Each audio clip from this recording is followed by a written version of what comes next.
जिंदगी एक सफर है सुहाना, यहाँ कल क्या हो किसने जाना।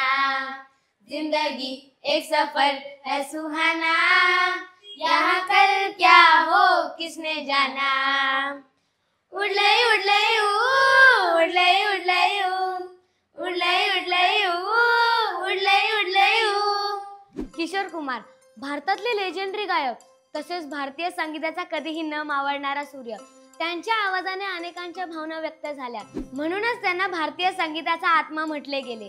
किशोर कुमार सगळ्यांच्या गळ्यातले ताईत असले तरीही त्यांच्याबद्दलच्या अनेक गोष्टी अशा आहेत ज्या सगळ्यांनाच माहित नाहीयेत। जगप्रसिद्ध गायक किशोर कुमार यांनी त्यांच्या घराबाहेर एक फलक लावले होते की किशोर कुमार से सावधान रहिए। त्यांचे असे अनेक मजेदार किस्से आणि त्यांच्याबद्दलच्या कमी माहित असलेल्या व अज्ञात गोष्टींची माहिती घेणार आहोत। मग त्यासाठी हा व्हिडिओ शेवटपर्यंत पहा आणि आपल्या कलाकार चॅनलला सबस्क्राइब करा। नमस्कार, मी हिमांशू आणि आपण पाहतात कलाकार दिनविशेष powered by GoPreg.com। Kishore Kumar यांचा जन्म 4 ऑगस्ट 1929 रोजी मध्य प्रदेशातील खांडवा जिल्ह्यात झाला। त्यांचे मोठे भाऊ अशोक कुमार यांनी त्यांना बॉलिवूड मध्ये प्रवेश करण्यास मदत केली। त्यांना अभिनेता बनवायचे होते आणि किशोर गायक होण्यावर ठाम राहिले। त्यांनी बॉम्बे टॉकीज मध्ये कोरस गायक म्हणून आपली कारकीर्द सुरू केली आणि 1946 मध्ये आलेल्या शिकारी या चित्रपटातून चित्रपट सृष्टीत पदार्पण केले। किशोर कुमार यांचे खरं नाव वेगळंच होतं। त्यांचं नाव होतं आभास गांगुली। ते त्यांच्या 4 भावंडांमध्ये लहान होते। त्यांचे भाऊ अशोक कुमार यांनी चित्रपटात प्रवेश केल्यावर ते देखील बॉम्बेला गेले। त्यावेळी मुंबईला बॉम्बे म्हटलं जायचं। तिथे गेल्यावर त्यांनी आपलं नाव बदललं। तुम्हाला हे ऐकून कदाचित धक्काच बसेल की या लेजेंडरी गायकाने संगीताचं कोणतंही औपचारिक शिक्षण घेतलं नव्हतं, तरीही ते आपल्या सुमधुर अशा सुरावटीने सर्वांचंच मन जिंकायचे। त्यांना सुरेल आणि गोड असा आवाज पहिल्यापासूनच लाभला होता। त्यांनी आपल्या या आवाजाचं सोनं केलं आणि संगीताच्या चाहत्यांना ते मनमुरादपणे वाटूनही टाकलं। भारतीय संगीतामध्ये त्यांनी अनेक प्रकारचे प्रयोग केले। योडलिंग ही संकल्पना त्यांनीच पहिल्यांदा बॉलिवूड गाण्यामध्ये अंतर्भूत केली होती। तुम्ही त्यांचे जिंदगी एक सफर है सुहाना हे गाणं ऐकलंच असेल।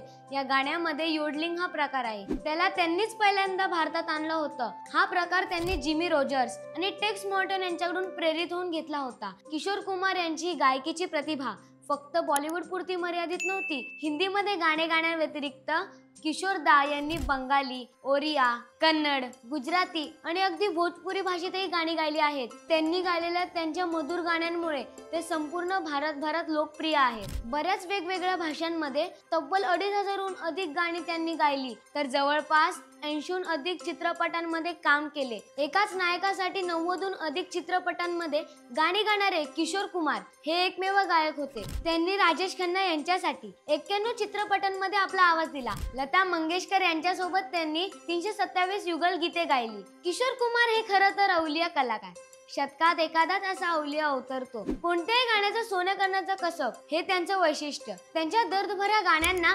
तरुणाच्या भावविश्वात मानाचे स्थान आहे। योडलिंगने मस्ती करणारे किशोरदा जेव्हा दर्दभऱ्या गाण्यातून काळजाला हात घालतात तेव्हा त्यांचा आवाज अधिकच गहिरा होतो, हृदयाच्या आतल्या कप्प्यात उतरतो, आपल्याला गुंतवून ठेवतो। किशोर कुमार यांना तब्बल 27 वेळा सर्वोत्तम गायकाच्या पुरस्कारासाठी फिल्म फेअरचं नामांकन मिळालं, तर 8 वेळा त्यांनी हा पुरस्कार जिंकला। तुम्हाला किशोर कुमार यांचं कोणतं गाणं आवडतं हे आम्हाला कमेंट करून नक्की सांगा। हा व्हिडिओ आवडला असेल तर लाईक करा, शेअर करा। असेच वेगवेगळे इंटरेस्टिंग व्हिडिओ पाहण्यासाठी कलाकार चॅनलला सबस्क्राइब करा। इंस्टाग्राम, फेसबुक पेजला फॉलो करा आणि बघत राहा कलाकार दिनविशेष पावर्ड बाय GoPreg.com।